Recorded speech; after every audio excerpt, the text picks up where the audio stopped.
Hello students, कैसे हो आप सभी। Welcome to Sawal classes. मैं साहिल सर सावल क्लासेस में आप सभी का स्वागत करता हूं। तो students, linear inequality and vector space आपके सिलेबस में ये एक टॉपिक मेंशन था। वैसे लीनियर इनइक्वालिटी अलग टॉपिक है, वेक्टर स्पेसिस वेक्टर का टॉपिक है, पर इन्होंने इन दोनों को एक ही चैप्टर के अंदर आपके सिलेबस के अंदर लिखा है, तो मैंने उसके अकॉर्डिंग ही आपका ये टेस्ट बनाया है और पेपर में क्वेश्चन भी इन सबके इकट्ठे ही आते हैं। लगभग 2 क्वेश्चन इनइक्वालिटी के और 2 क्वेश्चन वेक्टर स्पेस के, मतलब 4 क्वेश्चन कम से कम, ज्यादा करो तो 6-7 क्वेश्चन तक इस टॉपिक से पेपर में बने हुए हैं पिछली बार जो है। तो शुरू करता हूं मैं, आप भी आंसर करके कमेंट करके मुझे बताना ये पूरी वीडियो देखने के बाद कि आपके इस टॉपिक में क्या मार्क्स बने हैं। ठीक है, लो जी। पहला क्वेश्चन है, for the constraint of the linear optimisation. अब ये एलपीपी कह दो, आप इसको लीनियर इनइक्वालिटी कह दो, कुछ भी कह दो, इसको प्रोग्रामिंग कह दो आप, जो है ये उसका क्वेश्चन है। बड़ा इजी सा क्वेश्चन है। x1 x2 is less then 1। वैसे डायग्राम के बेस मैंने कोई क्वेश्चन तो नहीं देखा, पर लीनियर इनइक्वालिटी पे क्वेश्चन आपके आया हुआ है। सिंपल होता है, इसको एक x मान लो, ये y मान लो, x को 0 पुट किया y 1 आया, y को 0 पुट करोगे x 1 आएगा।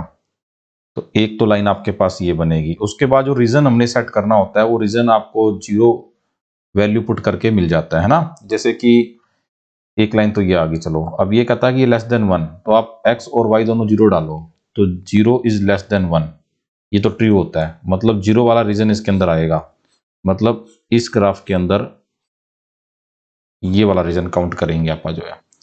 अब मैं सेकंड ग्राफ की बात करता हूं, इसमें x 0 पुट करूंगा तो y 3 आएगा, तो 3 तो लगभग ऊपर कहीं चला जाएगा, तो मैं यहां रख लेता हूं। और जब आप y को 0 पुट करोगे तो x 1 आएगा, मतलब यही एक पॉइंट आएगा जो पहले था हमारा, तो इसको रख लेता हूं मैं जो है। तो इसकी लाइन बनेगी मेरे पास ये। अब इसका रीजन देखना है, एक्स वाई को 0 पुट करो, 0 is greater than equal to 3 false हो गया, तो 0 वाला रीजन ही उधर वाला रीजन है। तो इसका उधर वाला रीजन जब आप निकालेंगे तो इस लाइन के उधर वाला रीजन, ठीक है, समझ लग रहा है ना। तो ये बनेगा बेसिकली जो है। अभी इसने एक कंडीशन और दे रखी है, एक्स और वाई बोथ ग्रेटर देन 0, है ना। तो फर्स्ट क्वाड्रेंट की बात कर रहा है ये। एक्चुअल में क्या है, वेक्टर स्पेस के अंदर ना इन्हीं से रिलेटेड सारा कुछ बनता है, इसीलिए ये थोड़ा सा इससे भी रीजन से डील कर रहा है। तो इसके अंदर तो अगर मैं देखूं तो कोई भी ऐसा रीजन नहीं है जो कॉमन हो, कोई भी ऐसा नहीं है। ठीक है, तो no feasible region is there. ठीक है, no feasible region is there, तो सी इसका राइट आंसर बनेगा। ठीक है, सेकंड क्वेश्चन की तरफ मूव करूं अगर मैं, same question, x plus 2y is greater than equal to 11, तो x को 0 पुट करके y की वैल्यू 5.5 आएगी, तो लगभग यहाँ कहीं आ जाएगी, और y को 0 पुट करके x की वैल्यू 11 आएगी, तो लगभग यहाँ कहीं आ जाएगी। तो अप्रोक्सीमेट सा ग्राफ बना लेते हैं आप। x0 y0 डालोगे, 0 तो नहीं आएगा, तो ऊपर वाला रीजन बनेगा इसका, तो शेडेड कर देता हूं मैं इसका रीजन भी जो है ऊपर वाला, ऐसे। ठीक है, लो जी। सेकंड जो मेरे पास इसके अंदर पार्ट था इसका, x को 0 पुट किया, y 6 आया, तो 6 तो यहाँ कहीं आएगा। चलो जी, y को 0 पुट किया, x 15 आएगा, तो 15 तो 11-12 लगभग यहाँ कहीं 15 आ जाएगा। इन दोनों को ज्वाइन करने पे कुछ गड़बड़ तो नहीं किया अपन ने? हाँ, गड़बड़ तो की अपन ने। पहली लाइन तो हो गई, दूसरी लाइन ये रही और तीसरी लाइन ये रही, 3 लाइन है बेसिकली। ठीक है, x को 0 पुट किया, y 15 आएगा, और y को 0 पुट किया, x को 0 पुट किया, y 6 आएगा, y को 0 पुट किया, x 15 आएगा। तो ऑलमोस्ट इस तरह से जाएगा ये जो है। ठीक है, चलो मान लेते हैं आप इसको। और उसके बाद जो रीजन निकालना अपने 0 0 इज लेस देन 0 नीचे वाला आएगा। तो इन दोनों के, अब तक इन दोनों के बीच वाला जो रीजन था वो कॉमन आ गया, कहीं ना कहीं इंटरसेक्ट करेंगे, ऊपर से कम है, ऊपर जाके कहीं करेगा ये जो है, मुझे उसकी जरूरत नहीं है अभी जो है। तीसरी लाइन की तरफ आता हूं मैं, x को 0 पुट किया तो y की वैल्यू आएगी 15/30/3, 7.5, तो 6 लगभग यहाँ कहीं। और फिर मैंने y को 0 पुट किया, x की वैल्यू 10 आएगी इन दोनों के बीच में। ये कितना था? ये था 15, तो 10 यहाँ कहीं आ गया। तो ये वाली लाइन कुछ कुछ ऐसी बन जाएगी, और रीजन की अगर मैं बात करूं इन दोनों के बीच की, तो रीजन निकालने के लिए आपको x को 0 पुट करना, y को 0 पुट करना, 0 लेस देन 30 नीचे वाला आएगा ना इसका रीजन आपका नीचे वाला आ जाएगा इस तरह से। तो जहां तीनों लाइनें आएगी वही इनका फिजिबल रीजन बनेगा। ठीक है, तो अब तक फिजिबल रीजन मेरे को नजर आ रहा है इन तीनों का, ये वाला, ये सारा। ठीक है, x0 y0। तो अगर मैं फिजिबल रीजन की बात करूं जहां पे तीनों लाइनें आ रही है, ये कलर ये कलर ये कलर, तो I think you can easily जज which one is the feasible reason. ठीक है, अब इसने क्या कहा 2,3। देखो 2 यहां कहीं होगा, 3 यहां कहीं होगा, ये तो नहीं आ रहा। 3,2, अब 3,2 इसमें आ रहा है कि नहीं आ रहा वो हमें चेक करना पड़ेगा। ठीक है, हो सकता है आंसर हो सकता ना हो, पर 3,2 भी ऑलमोस्ट देखने में मुझे पता लग रहा है कि नहीं आ रहा, क्योंकि ये नीचे वाली लाइन है, सबसे पहली लाइन है ना, इसमें अगर आप पुट करोगे तो इस पर भी नहीं लाई कर रहा है ये जो है। अगर आप 3,2 लगाने की कोशिश करो तो वो रीजन नहीं आ रहा इसके अंदर। 3,4 की अगर हम बात करें तो 3,4 शायद हो सकता है इसके अंदर आता हो। और अगर आप इस चीज को देखना चाहो तो इन दो लाइनों का इंटरसेक्शन पॉइंट यानी आएगा 3,4। 3,4 इन दोनों के बीच में ही आ रहा है, लगभग यहाँ कहीं रीजन आएगा, जो देखने में भी सही है और पुट भी करोगे तीनों को सेटिस्फाई करेगा। और 4,3 इसके अंदर नहीं आएगा, ये बाहर निकल जाएगा, तो सी इसका आंसर बनेगा। मतलब आपको ये क्वेश्चन करने के लिए, पर्टिकुलरली ये क्वेश्चन करने के लिए इनफैक्ट आपको ग्राफ की भी जरूरत नहीं थी। आप सीधा पॉइंट पुट करो 2,3, x की वैल्यू 2 और y की वैल्यू 3। नहीं सेटिस्फाई कर रहा ना, ऐसे इसमें और इसमें करोगे, एक एक करके पुट करके देखो, एक पॉइंट ही सेटिस्फाई करेगा, वही आपका आंसर होगा जो सारों को करेगा। ठीक है, तो अगले पार्ट की तरफ मूव करते हैं, तीसरे की तरफ। आप अब ये आपको साफ साफ दिखाई दे रहा है कि ये ग्रेटर देन 0 है, क्योंकि 0 0 पुट करने पे 0 0 पुट करने पे 0, अगर मैं ऐसा कर दूं इसको तो ये तो नहीं आएगा इसके अंदर जो है, तो ये इसको लेस देन करने पे सेटिस्फाई करेगा। ठीक है, 3x + 2y, x को 0 y को 0 पुट करोगे, अगर मान लो मैं इस कंडीशन को लेता हूं और 3x + 2y, और मैं इस लाइन की बात करता हूं, तो इसके अंदर ये कहता है कि x को 0 पुट किया, y को 0 पुट किया, ग्रेटर देन इक्वल टू 12, तो इसकी बात नहीं कर रहा, उधर वाले रीजन की बात कर रहा है ये।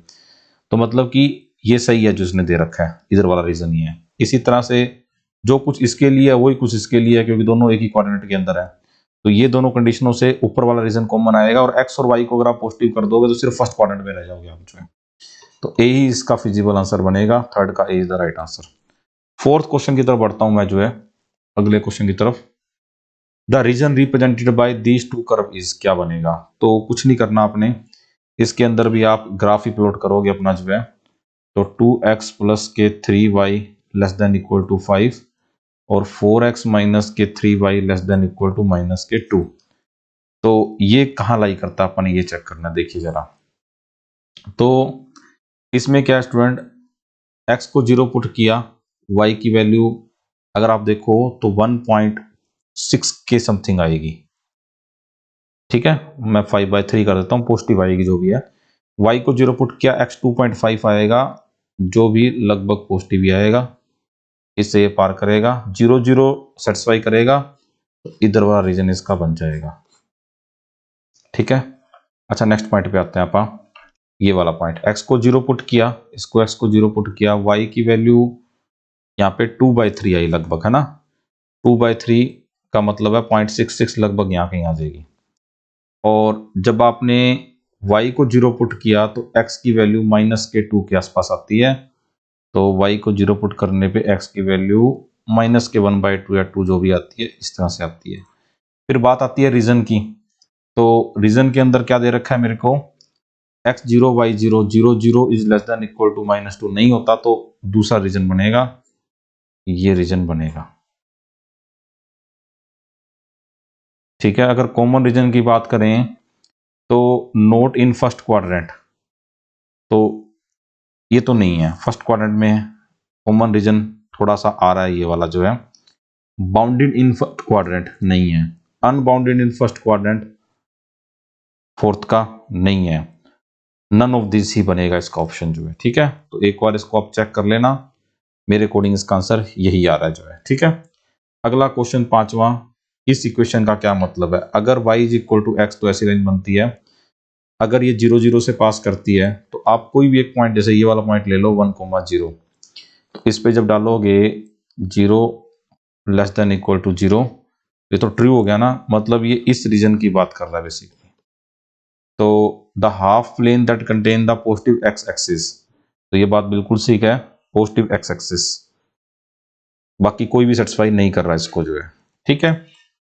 अगले, ये 5 क्वेश्चन डायग्राम से रिलेटेड थे, इससे क्वेश्चन नहीं आया पेपर में कभी, ये क्वेश्चन आपके पेपरों में आए हुए हैं। अब इनको सोल्व करने के लिए क्या करना पड़ता है, इनको सोल्व करने के लिए इन इक्वेशंस को सोल्व करना पड़ता है। जैसे कि ये आप इसको मतलब एक तरफ लेके आओगे सारे पार्ट को इक्वेशन के, और फिर ही इसको आप इस तरह से सोल्व करोगे, ठीक है, इस तरह से। तो अब इसमें एलसीएम ले लो, इसका 4 आएगा, तो 2 टाइम्स 6x माइनस के 8 आएगा, माइनस के एक्स और माइनस के 4 और plus k 4 is greater than equal to 0। तो भाई 6, तो ये बन जाएगा 5x माइनस के, कुछ गड़बड़ तो नहीं किया अपन ने, 8 आएगा और प्लस के 4 आएगा, माइनस के 4 x प्लस 1 था ये, तो 3 और माइनस के 5 आ गया, अपॉन 4 आ गया, it greater than equal to 0 आ गया, x माइनस 1, बाकी तो 5/4 तो उधर चला गया, 0 हो जाएगा, तो x minus 1 greater than equal to 0, तो 1 से लेकर के इन्फिनिटी तक क्लोज ब्रैकेट आएगी, इस पे सी ऑप्शन आ जाएगा इसका। 6th का आंसर आ गया आपका सी, ठीक है। क्वेश्चन नंबर 7 की तरफ मूव करते हैं आप। ये क्वेश्चन आपके पेपर में आए हुए हैं गाइस, दो क्वेश्चन आए हुए हैं इस टॉपिक के ऊपर, जो आप अगले 5 क्वेश्चन करने जा रहे हैं। तो अगला जो है हमारा 7th, -3 से इस तरह से दे रखा है, इसको -4 से पहले सब तरफ -4 ले आओ, तो ये तो उठ जाएगा, -4 करोगे तो 14 आएगा। फिर इसको ना एक काम करो, माइनस से मल्टीप्लाई कर दो इसको, तो इन इक्वेशन चेंज हो जाती है जब माइनस से मल्टीप्लाई करते हो आप इसको। तो आप इसको ऐसे लिख लो या ऐसे लिख लो। अब इसको 7 से मल्टीप्लाई कर दो, सारे को 7 से डिवाइड कर दो, 2 से मल्टीप्लाई कर दो, 7 से डिवाइड करोगे तो ये आएगा, ठीक है, ये आएगा, -4 से 2, ऑप्शन 7th का A is the right answer. Question number 8 पे पढ़ता हूं मैं आगे जो है। अब ये दो इक्वेशंस दे रखी है, इनको सोल्व कर लो, बड़ी सिंपल है। 2x माइनस के 2 x प्लस 5, तो ये x is less then minus के 7, एक। दूसरा 3x प्लस के 6 इज ग्रेटर देन 2 माइनस के x, 4x is greater then minus k 4, x is greater then minus के 1। तो एक तो कहता -1 से बड़ा होना चाहिए, एक कहता -7 से छोटा होना चाहिए। तो -7 से छोटा होगा तो ऐसे जाएगा, और -1 से बड़ा होगा तो ऐसे जाएगा। कुछ गड़बड़ तो नहीं कर दी मैंने? एक -1 से बड़ा होना चाहिए और एक 7 से छोटा होना चाहिए, ठीक है। तो 7 से छोटा होना चाहिए, तो ये चेंज हो जाएगा नीचे, 7 और -1, तो 7 से छोटा होना चाहिए, -1 से बड़ा होना चाहिए, तो -1 से 7 के बीच में आ गया, -1 से 7 के बीच में आ गया, 8th का सी इज द राइट आंसर, ठीक है। अगला क्वेश्चन हमारा इस सीरीज का क्वेश्चन नंबर 9th है, जो कि हमारा प्रॉपर्टी बेस है। बेसिकली लॉग के अंदर अगर बेस आपका 1 से बड़ा होता है तो इनइक्वालिटी पे कोई फर्क नहीं पड़ता, है ना। x minus 5 upon 2x minus 3, anti log जब आप लेते हो तो 2 की पावर 0 सीधा आ जाएगा, ये 1 आ जाएगा। तो एक तो इसके अंदर अगर मैं इसको सोल्व करूंगा तो ये बनेगा, उसके बाद तो आप इसके अंदर एलसीएम लोगे,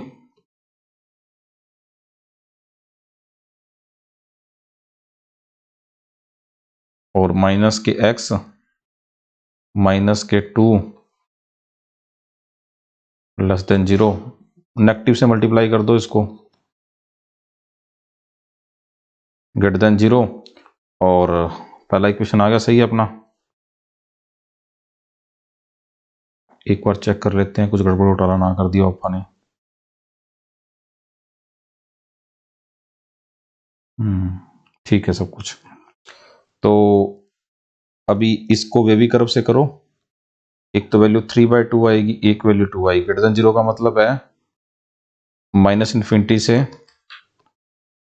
3/2 और यूनियन 2 से लेकर के इन्फिनिटी तक। अभी इससे आंसर नहीं आया आपका, अभी आंसर निकालने के लिए आपको कुछ मेहनत और करनी पड़ेगी। वो मेहनत क्या होगी देखते हैं आप। ये जो चीज है नॉट इक्वल टू 0 होनी चाहिए क्योंकि डिवाइड में है। x is not equal to 3/2 मतलब 1.5 के बराबर नहीं होना चाहिए। तो 1.5 तो 2 से पहले ही आता है, तो 3/2 नहीं होना चाहिए। चलो जी, ये तो बात निकल गई हमारी पहले ही। दूसरी चीज जो हमारे पास आएगी इसके अंदर जो है, सेकंड चीज जो आएगी वो आएगी कि log के अंदर जो क्वांटिटी है वो पॉजिटिव होनी चाहिए। x-5 और 2x-3 should be greater than 0। x की वैल्यू 3/2 और x की वैल्यू 5, तो ये रीजन बनेगा। तो माइनस इन्फिनिटी से 3/2 यूनियन 5 से इन्फिनिटी, ये तीनों सेटिस्फाई होनी चाहिए। तो ये बस ये आंसर इन दोनों का कॉमन ही बनेगा, माइनस इन्फिनिटी से 3/2 और अब 2 से नहीं चलेगा, अब 5 से लेकर के इन्फिनिटी चलेगा। ये इसका आंसर आएगा। ठीक है, तो अगर मैं इसको देखूं ध्यान से तो इनमें से कोई नहीं, नन ऑफ दिस इसका आंसर आ रहा है डी। ठीक है,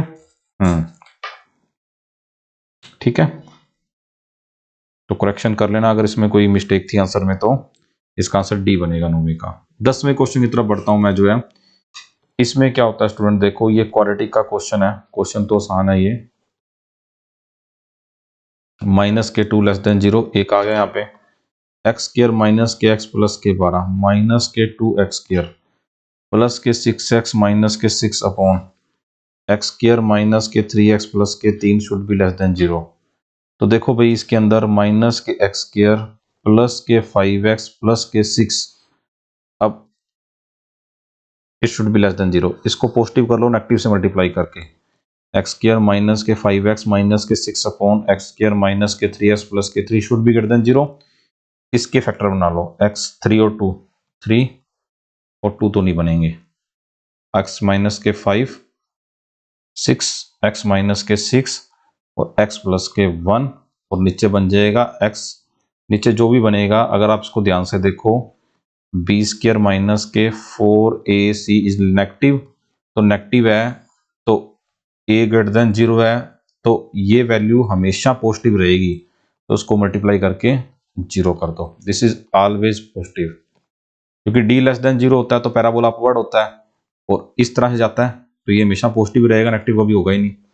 बस इसी को सोल्व कर लो आप। एक तो वैल्यू -1 है, एक वैल्यू आपके पास 6 है। लो जी, माइनस इन्फिनिटी से -1 यूनियन 6 से infinity, option A is the right answer. तो 10वें का आंसर बन जाएगा आपका ए।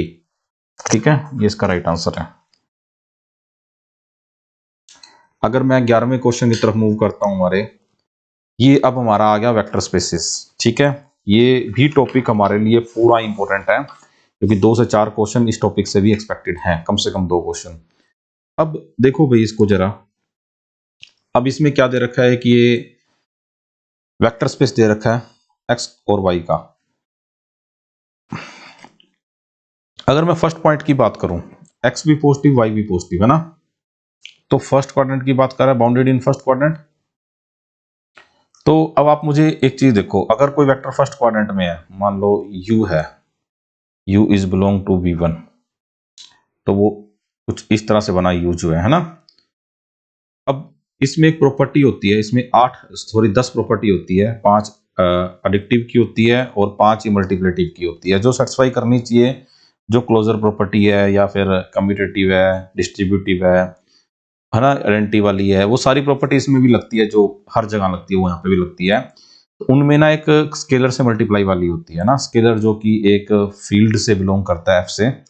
तो अगर मैं स्केलर नेगेटिव ले लूँ, जैसे कि -1 ले लूँ मैं अल्फा, और अल्फा अगर मैं u के साथ मल्टीप्लाई करूं, it does not belong to v1, क्योंकि नेगेटिव से मल्टीप्लाई करने का क्या मतलब है कि ये आपका अल्फा u यहां चला जाएगा, और आपकी तो कंडीशन है कि x और y दोनों पॉजिटिव होने चाहिए, वो तो होंगे नहीं आपके, तो ये फेल हो जाएगा।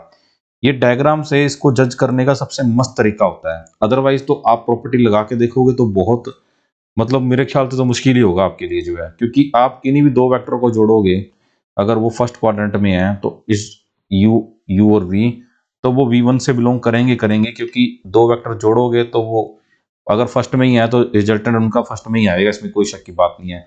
पर जब स्केलर से मल्टीप्लाई करोगे, अगर स्केलर नेगेटिव है तो ये एक आधा नेगेटिव हो जाएगा इनमें से, जो भी हो, एक या दोनों भी हो सकते हैं, तो फिर वो उसमें नहीं लाई करेगा, तो ये तो नहीं है। ठीक है, this is not a vector space ना। क्लोजर प्रॉपर्टी होती है ना, तो उसमें क्लोजर तो सेटिस्फाई करती है इसके अंदर जो है, बट इसके अंदर जो है हमारी जो स्केलर से मल्टीप्लिकेशन है वो नहीं करती। अच्छा, इसके अंदर देखो एक्स वाई ग्रेटर देन 0, अगर आप एक चीज दिमाग लगाओ तो फर्स्ट क्वाड्रेंट के अंदर एक्स वाई की मल्टीप्लाई पॉजिटिव होती है और इसमें भी पॉजिटिव होती है, क्योंकि दोनों नेगेटिव नेगेटिव भी पॉजिटिव होते हैं ना।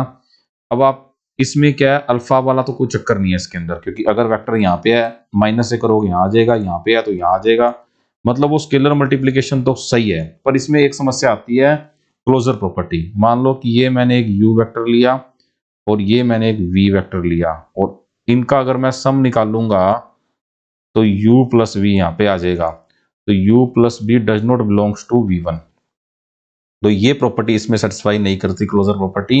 सो this is again not a vector space. सबसे मस्त तरीका है इसको चेक करने का, ये आपको दे रखा था कि मैट्रिक्स है ये जो है, तो नन ऑफ दीज आ जाएगा इसका, इनमें से कोई भी वेक्टर स्पेस नहीं है। ठीक है, वेक्टर स्पेस की 5 और 5 10 डेफिनेशंस हैं, वो आप देख लेना जो है। 12वें पार्ट की तरफ मूव करता हूं मैं। Which of the following is not true. ये देखो, ये टॉपिक ऐसे हैं जो एक पूरी बुक आपकी ग्रेजुएशन की, अगर आपको पता हो तो एक सेमेस्टर आपका पूरा, मैं ये कह सकता हूं, पर इनसे क्वेश्चन इतने के बेसिक बनते हैं। सिर्फ और सिर्फ आपने क्या देखनी है, या तो आपको उसकी डेफिनेशन पता होनी चाहिए, या उस टॉपिक में जितनी भी थ्योरम होती है आपको थ्योरम पता होनी चाहिए, या उस टॉपिक के जितने भी रिमार्क होते हैं आपको रिमार्क पता होना चाहिए, या फिर इसके अंदर क्या होता है, डेफिनेशन आ गई, थ्योरम आ गई और रिमार्क आ गई, बस यही है इसके अंदर जो है। इनमें से सारे क्वेश्चन इन्हीं के बेस बनते हैं, जितने भी बने थ्योरेटिकल बनते हैं सारे के सारे जो है। और अगर क्वेश्चन चेक करने वाला होगा तो वो भी इन डेफिनेशन से ही चेक हो जाएगा, जितने भी आपके ये ग्रेजुएशन वाले टॉपिक है मैं कह सकता हूँ। ठीक है, CSIR से थोड़ा सा अलग पैटर्न बनता है हमारे पेपर का, आसानी होता है। तो अब वेक्टर स्पेस की अगर बात कर रहा है तो सी, इसमें क्या होता है, ये 4 प्रॉपर्टी, एक थ्योरम के अंदर ही 4 प्रॉपर्टी मेंशन होती है आपकी जो है ये। और इसमें क्यों ये वाला जो है आपका, this is false over here, because R is not A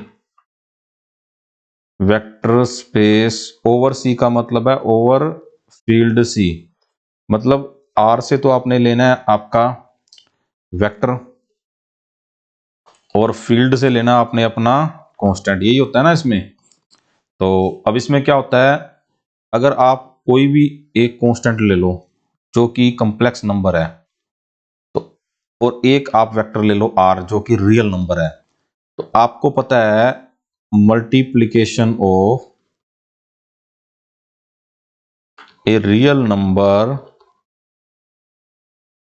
with A complex is not necessary real। मुझे तो अल्फा इंटू कोई भी आप स्केलर ले लिया आपने, अल्फा इंटू कोई भी वेक्टर यू ले लिया आपने, it does not belong to real always. किसी केस में तो कर सकता है जब अल्फा रियल होगा, हर केस में नहीं करेगा ना, यही होता है ना। Where alpha is belongs to C and u is belongs to are.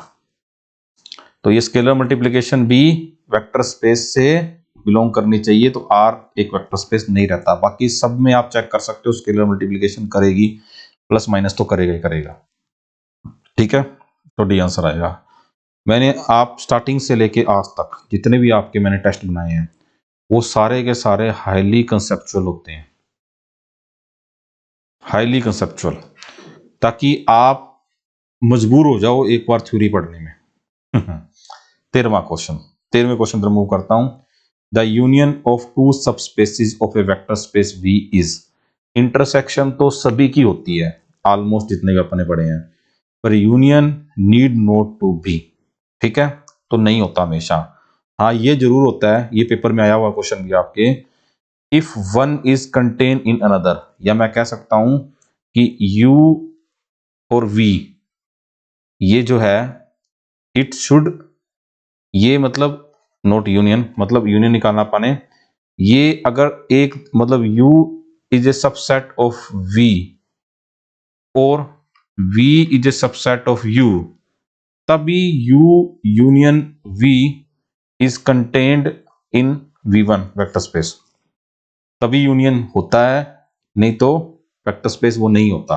ठीक है, तो ये इसकी बात कर रहा है ये। तो अगर एक वेक्टर स्पेस ही दूसरे के अंदर है तभी उनका यूनियन वेक्टर स्पेस कहलाएगा, अदरवाइज नहीं कहलाएगा। तो 13वें का C the right answer and this is a theorem as well. ठीक है, अगला question, the largest subspace contained in W1 and W2 is, it is the intersection of W1 intersection W2, again it's a theorem. ये भी हमारी क्या एक theorem है। ठीक है, थ्योरम है या रिजल्ट है, मेरे ख्याल से जो भी है थ्योरम या रिजल्ट में से एक है ये जो है, आप थ्योरम मान लो रिजल्ट मान लो, कोई फर्क नहीं पड़ेगा इससे। The necessary and sufficient condition for a non empty subset W of a vector space V of F to be subspace of V is this much. कहां गया ये भी हमारी एक थ्योरम है, ये भी एक अपनी थ्योरम है। ठीक है, इस प्रॉपर्टी को सेटिस्फाई करेगा तभी होगा, नहीं तो नहीं होगा। 16वें की तरफ मूव करता हूं मैं, any plane passes through this this this is a subspace of this, क्योंकि देखो ये सबस्पेस किसका बनेगा, ये जिसका भी बनेगा वो, मान लो ये जिसका भी बनेगा ये कंटेन तो इसी से करेगा ना, मतलब 0 0 R2 से तो कंटेन कर नहीं सकता ये, है ना, मतलब 2 से तो कर नहीं सकता, ये होगा तो ये 3 में से ही, यहाँ पे x1 x2 x3 कर दो आप, मतलब इसी में से निकल के ये बनेगा, मतलब ये उसी में से होना चाहिए, कंटेन तो उसी में तभी होगा। और ये चीज ध्यान रखने वाली है इसके अंदर जो है, मतलब जितने पॉइंट इसने दे रखे हैं उतना ही उसका प्लेन बनेगा। अगर 2 पॉइंट दिए होते तो R2 होता, 1 होता तो R1 होता, 3 होते तो R3 होते, 4 होता R4 होता, बस। और आई थिंक ये भी आपकी एक थ्योरम आती है शायद, जो है थ्योरम है कि रिजल्ट है, ध्यान रख लेना, ये रिजल्ट ये होगा, थ्योरम तो नहीं है ये जो है। ठीक है, तो यार क्योंकि ये इसमें से कंटेन होना चाहिए ना, कंटेन तो ही होगा अगर वो उनका नेचर सेम होगा, अलग डिमेंशंस वाले कंटेन नहीं हो सकते हैं। Which of the following is not true, again इस क्वेश्चन के अंदर आपको वही चीज देखने को मिलेगी जो पिछले क्वेश्चन भी थी, not true, R square is subspace of R cube नहीं हो सकता भाई, आंसर सी है आपका। ठीक है, a subspace is also a vector space, a vector space also subspace, ये दोनों ट्रू हैं। आपको देखने में शायद लग रहा हो कि शायद इनमें से एक ही होना चाहिए, पर ये दोनों ट्रू हैं। द कलेक्शन ऑफ, ये भी ट्रू है, ये तीनों चीजें आपकी मतलब रिमार्क के अंदर आती है, तीनों चीजें जो है, आपकी कोई भी बुक आप पढ़ोगे उसमें रिमार्क के रूप में लिखी है सारी जो है।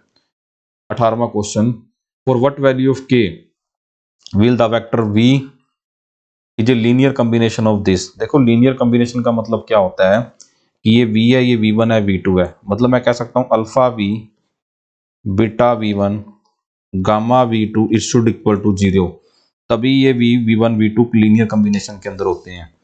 आप ऐसे भी कर सकते हो, v can be written as alpha 1 या अल्फा v और बीटा v2 v1 v2 एक ही बात है ना, वो कोस्टेंट उधर उधर ले जाकर के मैंने कोस्टेंट चेंज कर दिया।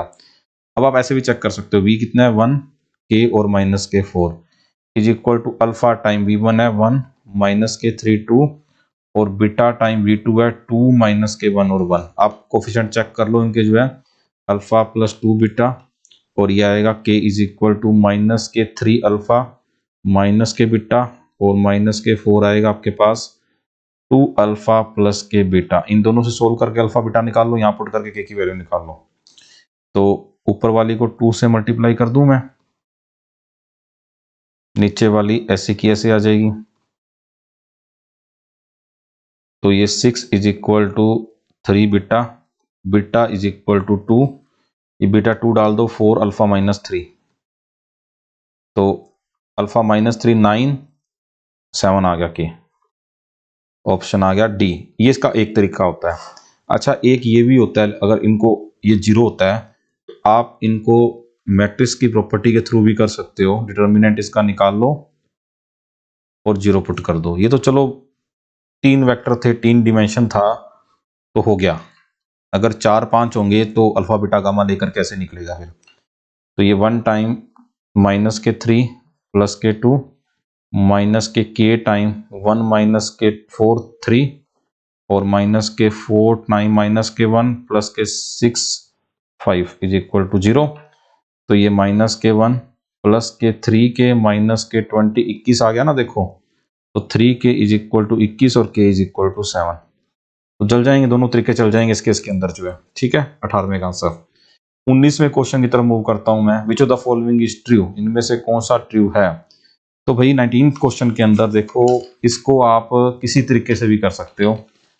ध्यान तो आपको कुछ प्रॉपर्टीज को रखना पड़ेगा इसके अंदर जो है कि पहले तो इसका आंसर देख लो, ए ही है इसका जो है कि इनमें से 1 और ट्रू दोनों ट्रू है। Every non zero singleton subset of V is a linear independent over F. देखो सिंगलटन है, नॉन जीरो है, सबसेट है। तो अब आपको पता है लीनियर कॉम्बिनेशन में आप लिखोगे, अगर वो जीरो आ गया तो इंडिपेंडेंट आ गया, है ना।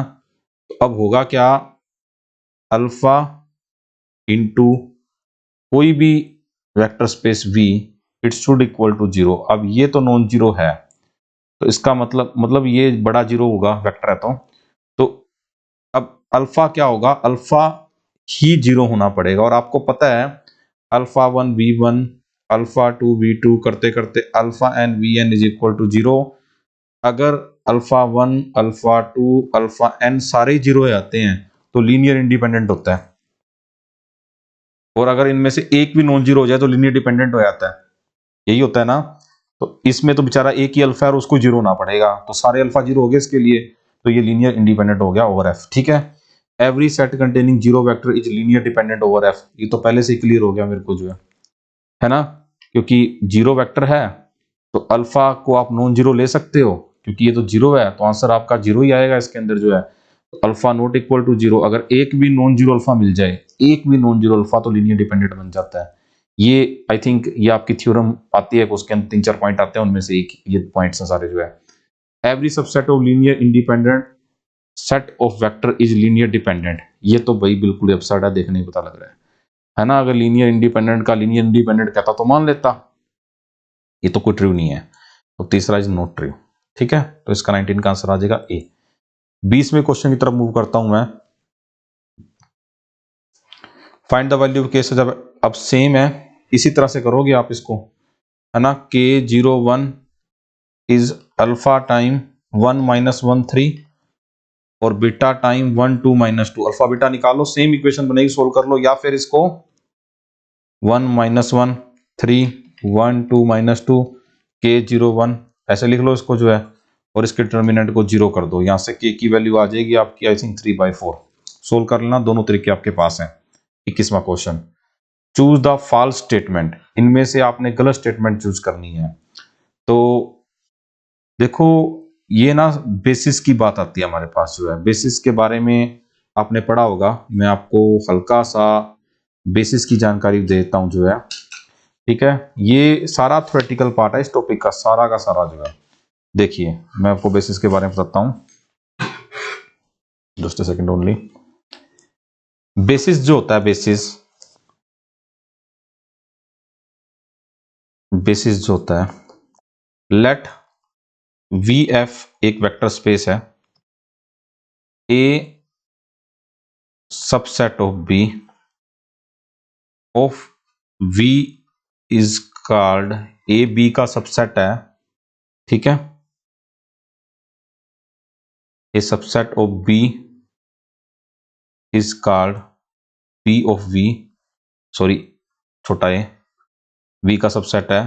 तो बी को बेसिस, कब बी को बेसिस को बी से लिखा जाता है, is called basis of V if and only if, पहली condition B is linear independent. पहली बात तो ये, इसीलिए तो पहले लीनियर इंडिपेंडेंट का कंसेप्ट आता है डिपेंडेंट का, है ना। एक चैप्टर तो पूरा आपका डिपेंडेंसी पे ही आता है। और दूसरा आता है linear span of B should be V. मतलब क्या हुआ, बी जनरेट वी। अब जनरेशन वाला कंसेप्ट भी आपने इससे पहले पढ़ लिया है।